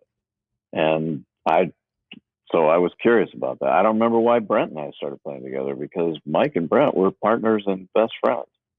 And so I asked those questions, and I learned some things. And one of the things I learned was that one person who shall remain nameless, but who's famous and won more than Stephen, maybe only one world title, but regardless, he was able to dominate because he had the advantage on his left hand. And so he could not have had that advantage if we were so advanced, right, on the 5-row. And so it's just, that's the horse's mouth and the fact. So fact is, no, there were certain things that have been said that I mean, maybe in certain pockets, in certain areas, I don't doubt that there was a high level of play. But I think, I mean, how do I say this? Some people don't give up lightly. It sounds like you're saying that 5-bar offenses weren't as developed as people imagined. I don't think they couldn't possibly have been, or what this person says, who I know to be an honest person, would not be true. Yeah. And I know that how things. I know I watched Steve Simon, for example. copied his 5-row for the 77 Worlds that Smiley and I played. And then I refined it from there. I developed my own series, and I developed it in relation to playing against other players who gave me trouble, right? So I guess my point is that things were not as established as what That's some fair. people seem to have said. Well, so So it's fair. Let me ask you this question. You know what your 5-bar, just explain. What was your, and you would be a renowned 5-bar artist in the 70s. You're getting through people, you're blocking them. What was your 5-bar offense in 77? What did it look like? well, I told you I copied Simon. So basically, he I don't pulled know it what over Simon from the did. Go ahead. Who the hell? no, but it was the premise was just a moving. I just pulled it over from the third man, and I either it would go angle up or down. It was very, very simple. Mm-hmm. And I added some twists. I did a few, fast lanes, fast walls, and then when I saw a real fast wall with Lafredo, which nobody had ever hit the wall the way he did, that then changed. We all adjusted to what we saw. But the thing, necessity was the tables themselves were light, and some of the guys were big. Specifically, a particular individual I played multiple times for big money, and he was really aggressive, and so I had to start back pinning the ball in order to get it to even roll over to do my pass, which opened up a whole bunch of new passes for me, which changed the way that I did things. So you backpinned out of necessity. You had to backpin in order to counteract his aggressive defensive behavior. And Jimmy, I'm going to tell you something. I talked to Doug Furry, and one of the things I was really surprised to hear this. We were fortunate in terms of timing. I mean, we were unbelievably fortunate in terms of timing that Lee and Cal and Tournament Soccer did what they did, so that we were able to not to play for that kind of money. But the other thing was that we were the right age to do it. We were just out of high school for the most part. Some were a little bit older, but it was like college or foosball. Plus, it was the 70s. Gas was cheap, and so we were able to just drop everything and go. Which nowadays is not quite that common, right? To be able to have that kind of freedom. No. Mm-hmm. So that's on the on the macro level. On the micro level, what Doug brought up was within the tournaments themselves, within the actual events themselves, things really had to fall into place. We didn't have seeding, so you could draw anybody, and certain teams were a good draw, certain weren't. Styles of play, biorhythms, just the way you were feeling that day. We all practiced. We pretty much knew who we had to beat, and who was, there were certain teams we knew we weren't going to lose to. But occasionally things could happen, right? And Doug talking about how fortunate within the events. Where we were just talking about before, because I just lost my train. The 5-row. Don't everybody lose their train here. Dude, I'm just mesmerized by the sound of your voice. Yeah, let's shift gears a little bit. There's something that continues Why? to You're occur shifting. to me. I'm not done. There was a point. If I don't make the point, we were talking about the 70s and how what was romanticized about the 70s that's not necessarily true. We got into 5 bars, and I think you were trying to say diplomatically. Oh yeah, the necessity. I want to get this one point. Yes. Here's the deal. Go. Got it. So how quickly did I use my new 5-row? And what happened was I was playing against, and basically it's Mark Crowell, and who I respect a ton, and he's a great player, but he forced me to do things because he was so, I say aggressive. He didn't. It's not like he was jarring the shit out of the table. He was just you just had to work, right? And the guy he worked, and so I had to work. And the very next match we played Furry and Wiswell for winners and winners, and boy did my new 5-row did I rip Wiz. We beat him 3 straight. Wow. And it was like, wow, this worked. But did I go into that? Now, hang on a second. Just really think about that, because I didn't sit down and analyze and come up with a new path, right? I just, out of necessity, did something built on it. So sometimes I think people try to take credit for shit that, it just, stuff happens, right? Yeah. And and that's what Doug was talking about. You're fortunate. You hear about all these great comebacks and things. I'll tell you another story. Here's Bowers, and we talked about this because it was a pretty big deal for both of us. I had never won. I'd won a whole bunch of regional events, but I'd not won. Like Bowers and I were playing together. It was a 10 grander down in Illinois, and we won the winners bracket, which I didn't even remember. He had to remind me. And then we played Furry and Wiswell in the finals. And I guess I'll just share. I went up to the room before we played and told him I was nervous because I'd not beaten these guys in a major event. And he was like trying to reassure me and stuff, but he's Bowers, so he's thinking, what the? Oops, I almost did an F on there. Good, you did good. He's, like, what? Oh, well, come on. So we went down and we're playing, and he's relating the story to me the other day, and he's laughing. And he's telling me, so I remember I scored the first point. And he said, and he goes, oh, well, one of the reasons, I knew you had a better 5-bar than Wiswell, but he knew you, and he blocked your first 3 passes. I blocked him 3 times, and now we're up 3-0. And he goes, and then I got it again, and I scored again. And I go, and I remember this part. I don't remember any of that, by the way. But he's telling me this whole thing. And then he says wait a minute. Let me make sure I get this right. He scored the 4th, and he was saying, well, have some fun, Kenny. Have some fun, right? And I remember him saying that. But the next thing he said, I also remember. He said, score 5, Bow. Score 5. And he didn't score another point. And we won. And so what he did there was hit the right button in me, like, now I really want to use an F-bomb. Because there was a lot of times I looked back and watched some guy ripping Bowers, and I was thinking, I can't let this guy touch the ball again. But I never told Mike that because I didn't know. Hilarious.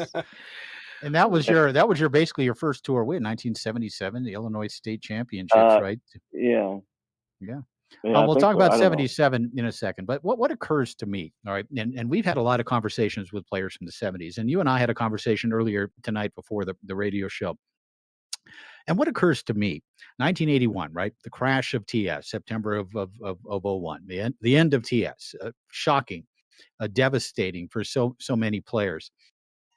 Who I think, and it's natural when we're rolling along, we're doing this thing, and then suddenly this devastating thing happens to us. It comes to a halt. We don't know what we're going to do with the rest of our lives.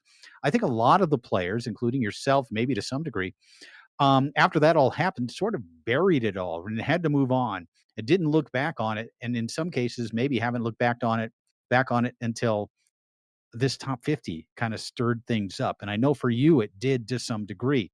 But do you think there was a lot of this? I mean, everyone was so devastated, so hurt by the crash of 81. And we've talked to so many players on this show, and it's a universal theme with all of them, that it was a huge deal in their lives.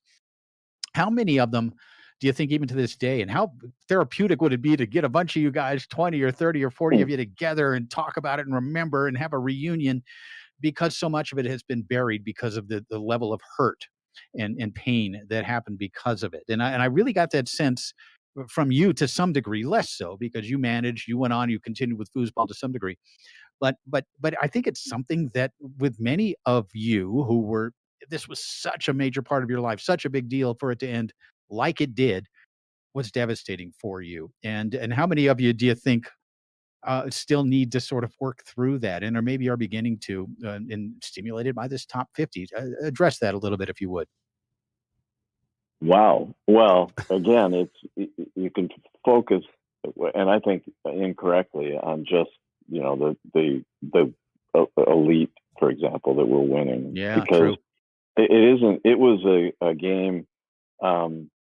So one of the people I reconnected was Ben Rivera, and there's a very rich story there, Jim, which you know well, that the relationship that I had with Ben and the friendship, and then the mentoring, and then obviously the biggest mistake of my life because he beat me in super doubles. Yeah, 1979, and I was great friends with Ben as well. Actually, got him into foosball, and he became a great player very quickly. You mentored him. Then you had to face him at the 1979 Super Doubles event. He won pro doubles with Tom Klein. You won, I think, with Bednar, right? You won open doubles, and then had to play him. Yeah, I had to play him in the Super Doubles final, and then have and give up a point in that final. And Ben and Tom came back and beat you. Yeah, and honestly, this is one of those weird things. Like Ben and I had never really talked about it. so we talked within the last couple of weeks. We talked for hours about it, and just about. And he, one of the things he said after we reconnected was he was so grateful that we have reconnected, because what he remembered about foosball, it's not about the game; it was all the relationships. And that was the point I was just going to make, Jim. Was it isn't just about those of us who were fortunate enough to be winning and learning how to win, and the top thing. It kind of gets romanticized, but there were hundreds, thousands of people who have foosball stories who connected because of this game. I have friends all over. I've reconnected with Scott Jackson and the players from Chico, and some of us, as you were aging and things, some of these stories when we look back are amazing. Just people stories. So it isn't just about the talent in the top 50. And then of course I just my brain just went on to those who were the 50 to 55, the ones who almost made the list. Why did we do this? Why did we set this up? Anyway, why was it Mark Crowell in the top 50? So let's go back. One of the things about foosball, there's a couple of things that were on my mind. One was the Scott Jackson. So here's 77 Worlds, where Scott Jackson and Rick Bieber were one of the favorite teams coming in. I'd favorite. Yeah, they were well known. They were a great team. We played them early on, probably third, fourth round, and we beat them. And it was for a couple grand. And then within a month, I was at Scott Jackson's. He invites me over to his house in Chico, California. And we don't talk about, taking money out of each other's pockets, but it just like, it was a family. And it was, I don't know, those kinds of things. I have not done other things like foosball in my life, so I don't know whether this sort of camaraderie with a game exists with other sports, but it definitely does with foosball. So anyway, 1977, really kind of your first year out on tour. You skyrocket all the way to the finals of open doubles. You and Smiley face off against Todd Lafredo and Gil Jackson. And this is something you and I talked about a little earlier as well, where some of those memories from that event, obviously you kind of entered that final as the favorite, right? And only to lose. And maybe some of the memories from that event got buried a little bit. But talk about, and this, of course, is one of the great iconic events of all time, right? Talk a little bit about it. Yeah, I think specifically about the things that are buried is like, I did not remember that during that event, it was a very unique setup in this incredible convention center, but there was nowhere to go like between matches.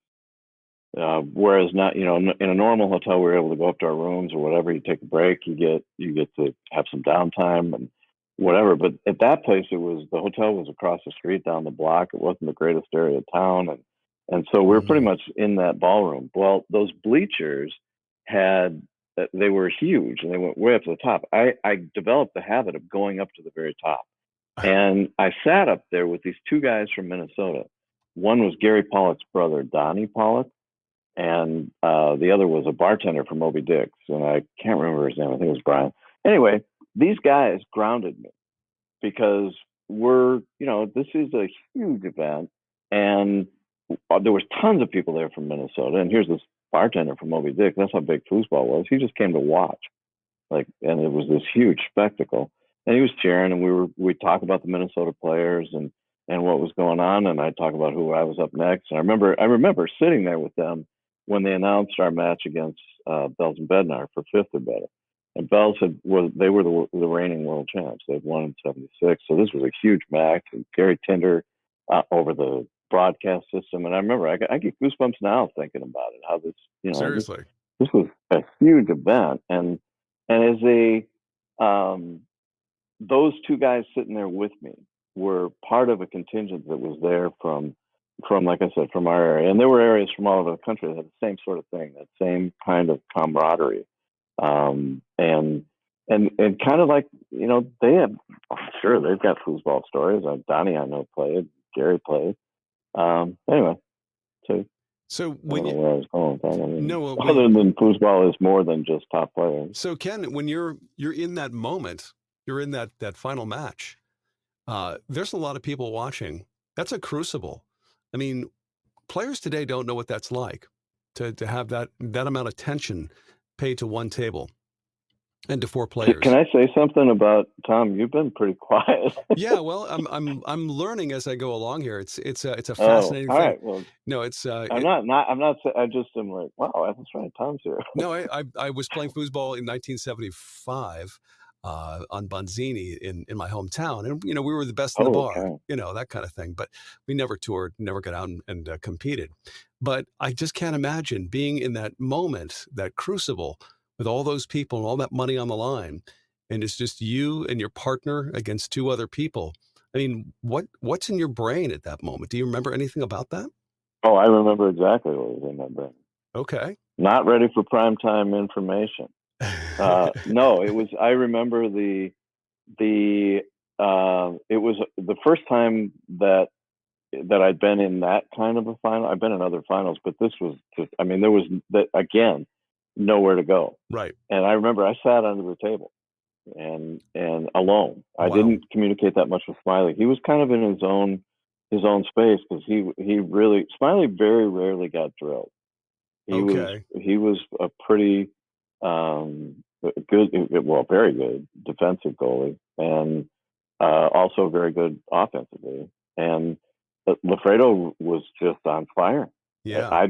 I don't, and I'm at the my percentages were pretty high on both rods. I was pretty, Bowers told me later, he described it and just said you were relentless. Mm-hmm. And it just wasn't enough, especially with Gil. But I remember I sat under the table, and I know that I learned from that experience, and because I remember at Super Doubles after we were down 2-0 to Ben, right, and Chuggy, and I after we won the third game, I just pushed my way through the crowd and dragged Brent with me because I needed to communicate with him. Yes, and the first time that I went through that, I didn't. I had no experience. And again, like I said, I was in my own brain. I don't think it was a huge detriment. I don't know that anything would have turned out differently. I think the two of them were so in tune and playing at such a high level that I mean, I knew who they were, but I did not know that Todd could play like that. I had played him in there's the a Thursday. picture if anybody wants to kind of get a look at that match at Inside Foos TV on Facebook. Go have a look. There's a picture from the finals with you and Smiley playing against Todd and Gil, and it's impressive in terms of how big that crowd was. So head over there, folks, Inside Foos TV. Have a look at that. Yeah, no, it's impressive. Kenny, so Todd's on fire. Does his game look the same in 77? I mean, does his pull shot ends up being a 50-year thing of beauty? It's still ridiculous. Even now, it's 60. Yeah, I don't. Go ahead. Boy, that's a great. I've not really thought about. Todd's one of my all-time favorite. It's almost like the word unique can get overused if you use it on foosball. Yeah. It doesn't seem like there's really a lot of really unique individuals. And Mark, you think they're all. That's hilarious. But it is interesting. If I look at his game, I remember when I came back I remember the play. I went to Houston in 1991. Was it? Anyway, Houston Hobby Hotel, and I hadn't seen Todd since whatever, 81. And I remember watching him and Spear. Spear to me was still smooth. I remember just watching him play on Tornado. His game was pretty similar. His pull shot was probably a little bit faster than what I'd remember. Mm-hmm. Todd was identical, other than he had a better 5-row, I think, on Tornado than he did on Tournament Soccer. Because once he really, I mean, I know this has been belabored that Todd didn't win another. He did win a mixed doubles because I remember I lost to him and he won that mix. I don't know. I know he won a 10-grander in Davenport, Iowa with Kaiser because he and Kaiser rode with me to that tournament. So I don't. Yeah, I think Todd's game is probably really. I probably went up a notch. Like I think his brush theory got a little bit better. It's a big struggle. We talk about Todd. So the 5-bar you're describing, pulling it over and going up or down. I will tell you that Tom Spear used that same 5-bar from whatever the hell 76 right into the 90s and won an open singles world championship with the same damn thing. That 5-bar still could be highly effective right now. Lafredo, if you watch the Foosballers documentary, he has his protractor out and he's drawing angles. Lafredo doesn't get enough credit for is being a true craftsman for decades, right? So he's drawing on the table with the pencil, trying to break down Tony Spreedeman's 2 to the 5 series into a math equation. It's a riddle for him, and he's got cameras following him around. I don't know what year it was, Jim. It was 2015 or 16. 16, yeah. So 2015, Todd Lafredo gets cameras following him around, so he gets serious for probably the first time in 25 years, and he ends up in the finals of all the events in the World Championships that year because he's like focused and working his tail off, and he's just too old to get it done. I mean, his shoulder goes out. What's the point I'm making? Point I'm making is you tell a story in 93 about studying for Tommy. Maybe it's 94 because you're going to play the World Championships. I think that gets lost. I think that type of attention to detail got lost for the majority of the country. The type of detail you describe and what Todd either openly or discreetly doesn't necessarily share with everybody, just happen to be on camera. Do you think that's true? Do you think that level of attention to detail is a missing asset in the modern era of American foosball? Well, I can't make a definitive statement on it because I honestly don't know. I haven't paid enough attention to know. I know that it would be solved immediately if there was money, because it would just, the motivation to improve. Like, there's a reason. I think you've got some new up and coming players right now. Oh yeah, like this Kevin Romero, who I thought was Dave Romero's brother. No relation. Yeah, I know. But so they're probably thought it was Julio's cousin, maybe but that's his neither grandfather. Somebody is. The advantage is all. I'm telling you, is now. Like I've told you this before, Mark and Tim. I think you know it. Like my notes, I had to rely on my memory. I read them in order to adjust. Like I would go immediately following a tournament, especially if I lost, is I replayed that match. And I looked for what should I have done? What do I look for next time? And I would have to write all this shit down. You guys have video. Like it's unbelievable what you can do with it. And what I did with Atkinson wasn't like I watched and I picked up certain things that I knew I could do. So I had a basis for my defense going in. Now, if Tommy's perfectly capable of adjusting to that, but I think he was probably pretty surprised at what I did offensively. Why don't you speak that? You're talking like you're not going to compete against Tommy this year or next year, probably. Why don't you talk about the specifics? You found something. No, because I don't. No, it's not fair to him. But there's just give me a break. So I look for certain. It's like what Lafredo did, and so where did this come from in me? You could say that there was someone. Let's say Gary File did something, right? And had a philosophy for why he did it.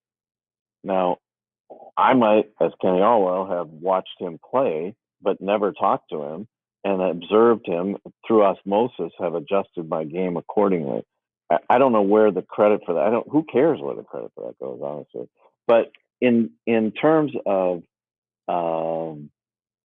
performing at wait a minute, you're talking about learning. There's I don't know. Learning, teaching. Kenny, I want to challenge you. I want to challenge you because you're saying that it's unfair to Tommy Atkinson, but it's actually more fair to every up-and-coming foozer to describe the process of analyzing Tommy Atkinson's 5-bar, specifically what you did to beat him in 94. It's an incredible learning tool for anyone listening right now. You noticed some weaknesses in his 5-bar. I didn't. It's not necessarily weaknesses. I noticed trends. Okay. What were the trends specifically with Tommy? Well, the first trend was that he tended to pass on his first pass opportunity. He tended to actually do the one read. Right. 100%. And so what do I need to do? Well, what I did from that, I thought of, okay, I'll try this, which was basically I'll show him something until the point where he's starting to pull the ball over and hold it for as long as I can and cover the opposite. and that was really all I had to do Oh. initially because it worked. Yeah. It was And like, again, it's a lost art to really look at the game that way. It is something that you all had to do in the 70s and to carry it over all the way to 93 or 94. All right, I'm going to go back in time, 1977. Again, you're facing Lafredo and Jackson in the finals of the World Championships. I'm out in Southern California at a place called Shipwreck Rick's, upstairs down at Marina Del Rey on the water, which is where I started playing. And a young man walks into the arcade named Ben Rivera. All right, and he comes up and says, "Oh, this is neat. This is cool." And I said, "This is foosball. We played tournaments. This is how you play." Well, that was towards the end of 1977. 2 years later, Ben Rivera is one of the great up-and-coming players in the country, in the world, or maybe the up-and-coming player. You befriend Ben, all right? You get to know him. You come out to California, you get to know Ben, you become very good friends with him. You talked about your notes. You let Ben Rivera read your notes, and I know that because Ben Rivera let me read your notes in 1978, 79. And so I know how focused all of you were, and you in particular, knowing you as I do, knowing how you break things down, knowing how intelligent you are when it comes to foosball and life in general. And so 1979, again, this young player out of California who you have mentored, who you have let read his notes. I was great friends with Ben. I've never seen a player get as good as he did so quickly. He would spend 10 hours on the table. He would lock himself in a closet and just stare at the ball for 5 hours, right? Just to sort of become one with it. I just did that. True. I just told him to do that to see if he would. True story. Yes, true story. And he did it. But you end up playing him for big time money. 1979 Super Oh, Doubles. Jimmy, this goes huge even. event. This is worse than. I don't know. Are you going somewhere with this? Because I got a story. This is a question, and the question is now over. Go ahead. What's the question? Yeah, talk a little bit about that situation, about Ben Rivera, about him being your Well, I mentor, think about you being his mentor. He is your protege, and you end up playing it's him worse for than huge that. money. So let's go back to Syracuse, and so tournament soccer added a pro division, and part of the reason that they did that was the attrition. Like people were turning pro, and they weren't going to win in the pro division, and so they stopped.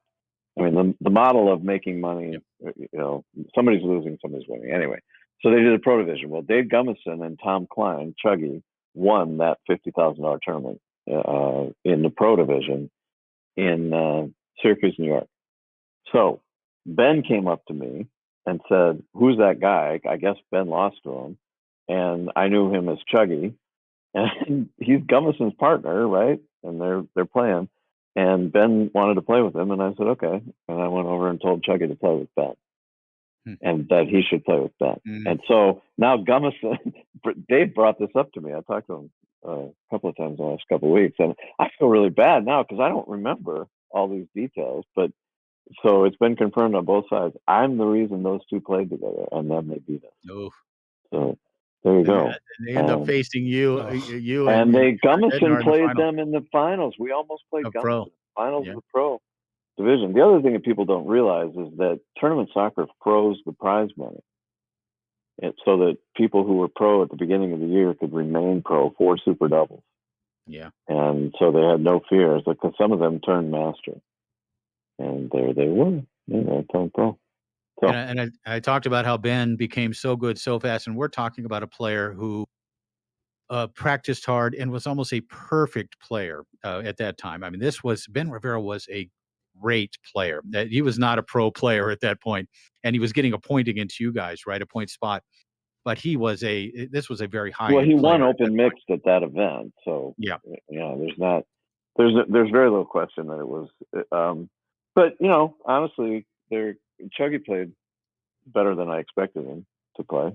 And it's you don't know what that's like. I still remember the screaming and you're trying to focus, and you got individual voices I could hear who were cheering for me, and then individual voices that were cheering for Ben, who were also friends of mine.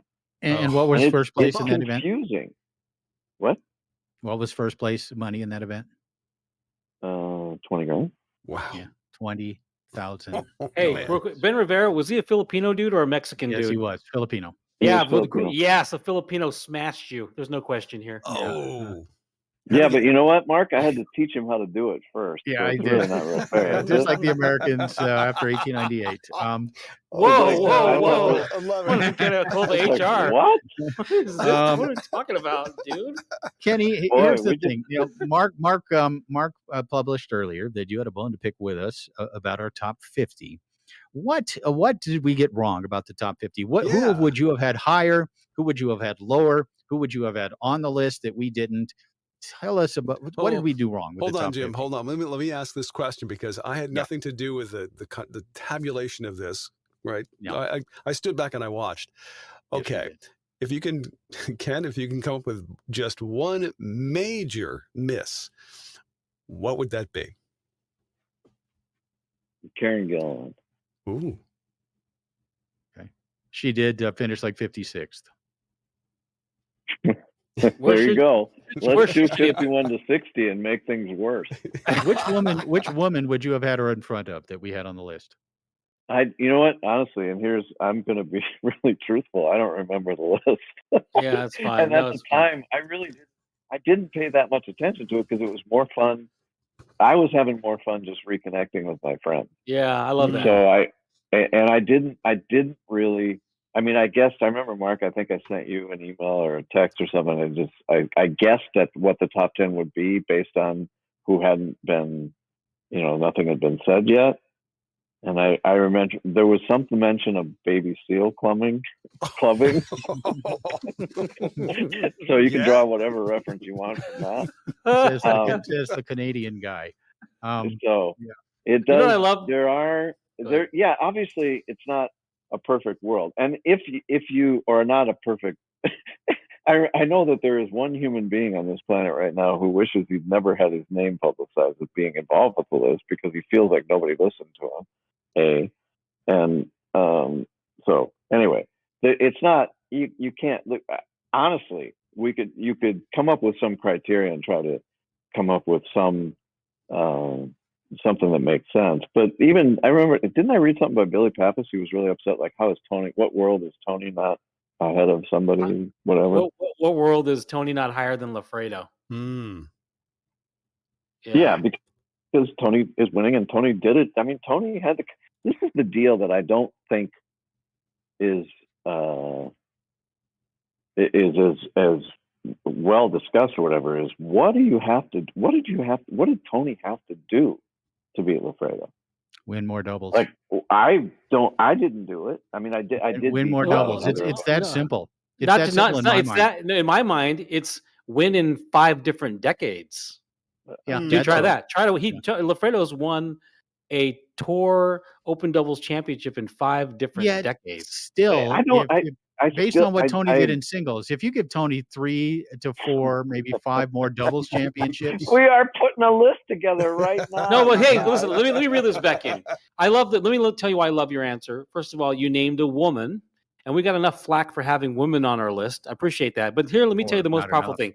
The most powerful thing. If the only thing this list did was re-engage and revive your memory and connect you with people you hadn't talked to in decades and have a hell of a time conversing and communing on a sport that you had forgotten you cared this much about, that was the power of this list. That is a massive win for me. Go ahead. Listen, I think it's fantastic. I love that you guys did it. I love that you took the chance to do it. I love that you said you were going to do the critique of it, and it ended up being a pat ourselves on the back list show. You're welcome. Yeah, I'm very proud of this list. Really, we were great. You guys just tried to put a bullseye on my forehead, and I really appreciate that I danced out from underneath it because I'm not going to get in the. I'm not. I can go. Look, I can go on the crosshair. Been on the list. I can. What? Wait a minute, I missed that. No, what male player do you think should have been on the list that wasn't? Yes. Oh no! Now I'm going to step in front of the bullseye. Yeah, I avoided it. The only way I'm going to do it is no. It's pointless because I'd rather go back to what we were just talking about. Because I think if you're going to do this and you're going to get it right, then you have to weigh down something that is really pretty huge. One, I know what I did to start winning around Minnesota and nationally. I know what it did. I know why I took second, all these other things. I've looked at that. But positive, negative, I had to do something. And that something is being done and has been done by others. And that something is a quality that I think top athletes have. And that it isn't, can you teach it? Yeah, I think you can teach something. Like Ben Rivera has something, some drive, something in there, but some ability to. He's Filipino. So all of the Filipinos have it, and all of those Filipinos, like Mark Torres, and his career in foosball is identical to Ben's. Right? You're welcome. No, it's a little different, isn't it? No. Because you didn't have me, Mark. It's that attention to detail. It's the work ethic. It's the time taken to really look inside your game, look in your opponent's game, to break things down to the nth degree. Yeah, it hasn't happened in 40 years, maybe because of the prize money. I not think being the prize such a money has motivator. something to do with it. But there's something. I'm just going to say something out loud that like a guy like Johnny Horton, who I think Horton and I have a certain thing. I had to overcome some personal foibles to perform, right? And I think Horton has as well.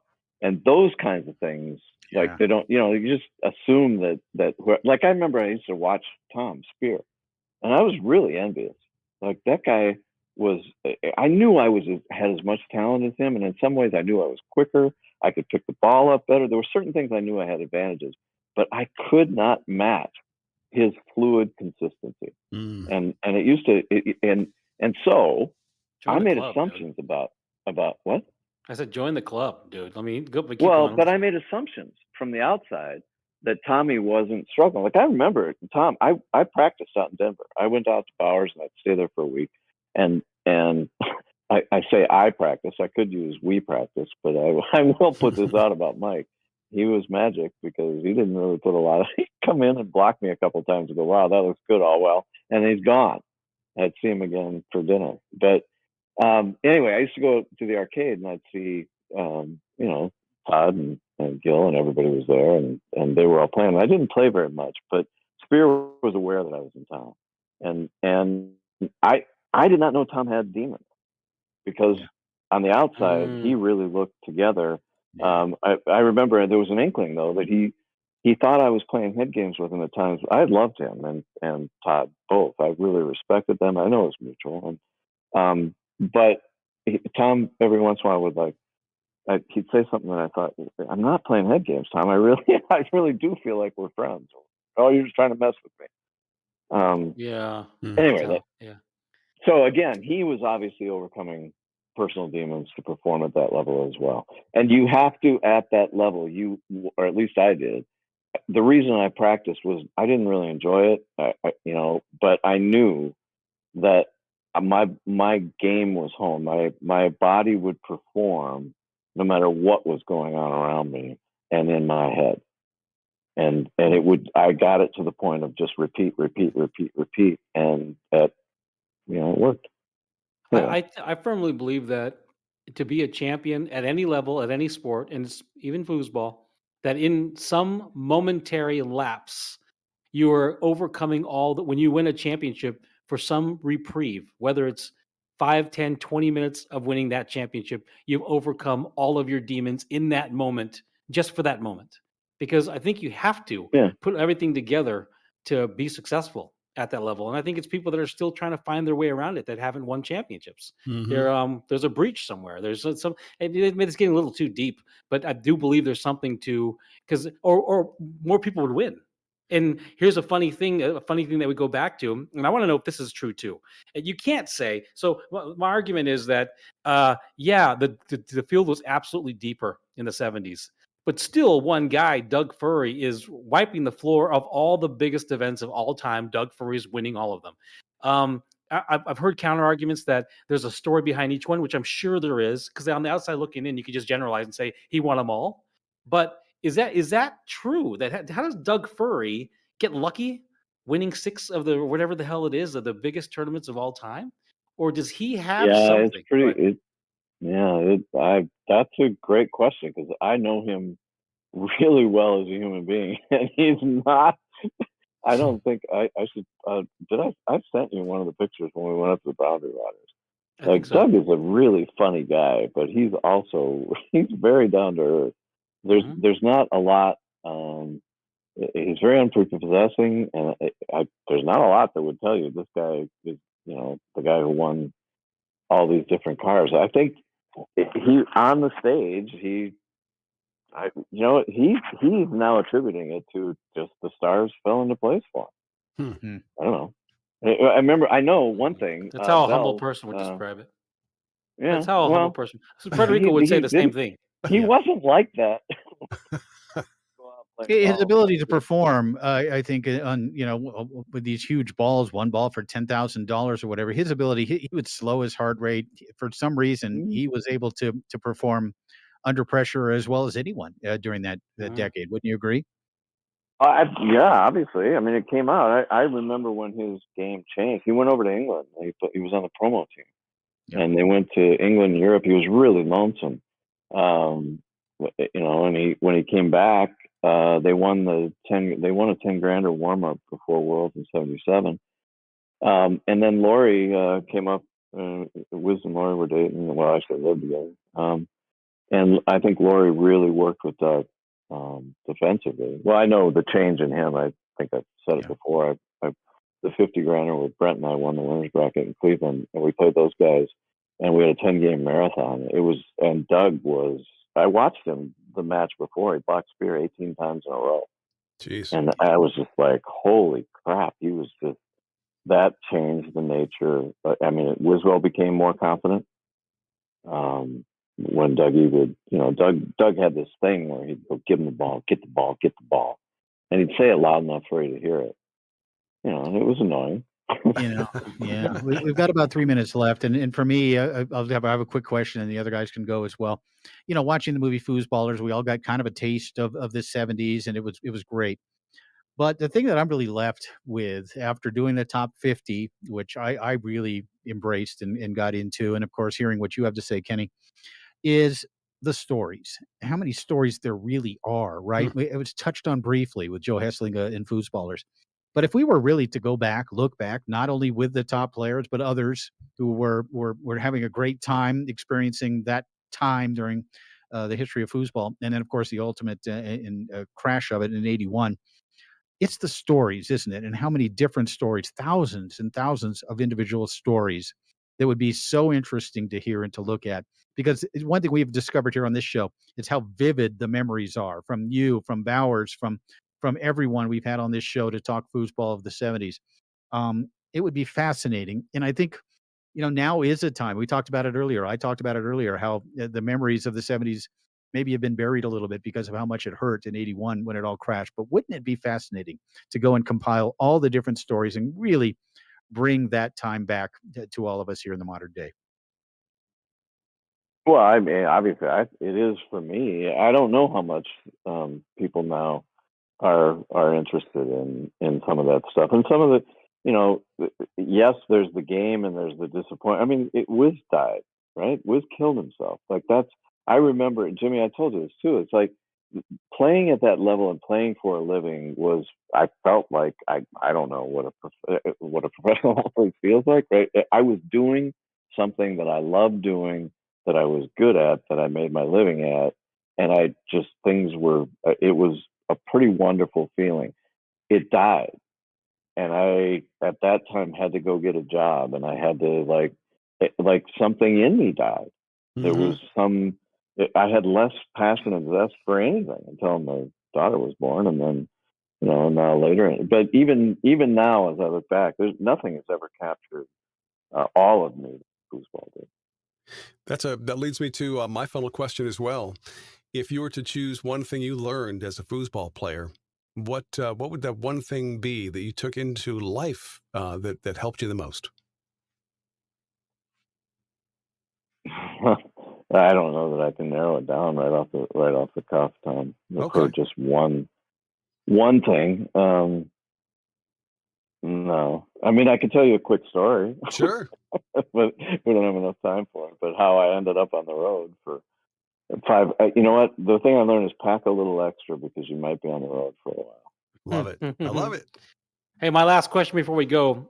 Are Filipinos the best foozers or the greatest of all time? Never mind. You're stumped. You're stumped. No, but I do. Greatest There's another. Philippine We players got to of do all another time. shout out because Brad Anderson has been surreptitiously texting me as I've been doing your show. So say hello to Brad. Yeah, everybody. Poor Brad, Brad living on the Anderson. big island of Hawaii. Hawaii. Living in Hawaii. I We hate know. him. Must be Yeah. nice. Jeez. But we sort of love him, but we don't. We love Brad. Kenny, from the bottom of my heart, and of course, Kenny, one of my great friends in the world, and I really appreciate you coming on tonight and talking some 70s foosball. And we could go on for hours with this, and I hope the audience has appreciated and really enjoyed what you had to offer tonight. So I just want to say thanks for coming on. That's all I got too, man. Okay. Thank you so much. We'll be in touch probably tomorrow. Great talking to you, dude. Yeah. All No, right. Yeah, Ken, it's you guys should talk amongst yourselves. So Ken, sure. it's an open door policy here at FoosTalk Live. Whenever you feel like coming back just to hang, we're here.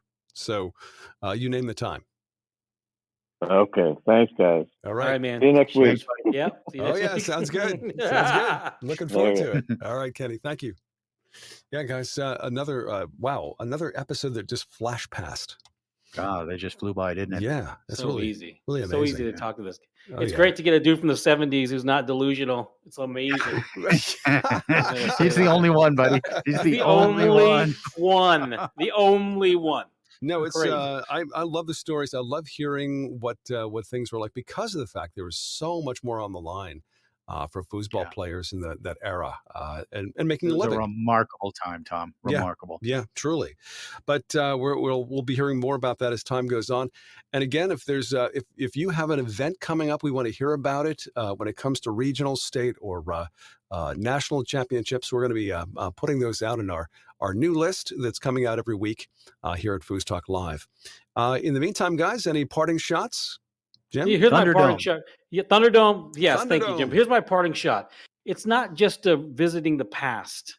The future, the keys to your foosball success are embedded in these stories. They're there Yes. somewhere. Mhm. So listen True. intently. Listen with purpose, and don't hear what you want to hear. Hear what the future could be for you. There's something in these stories. That's all Love I it. got. Okay, Jim? Yeah, that's a great point. It really is. It's about it, hearing these enriches what we're trying to do today, no question about it. And these are things we need to look at more closely. I would love to hear those 1,000 stories. Absolutely. Well, that's FoosTalk Live for this episode 96. Thank you for tuning in. We'll catch you next week. FoosTalk Live is a product of Inside Foos, all rights reserved. Brought to you in part by InsideFoos.com, Protectoflex, Rodlock, 518 Prince, Foosballers the Movie, the USTSO, and Foosball Clubs USA. Tune in again next week for another episode of FoosTalk Live. In the meantime, We'll see you foozin'.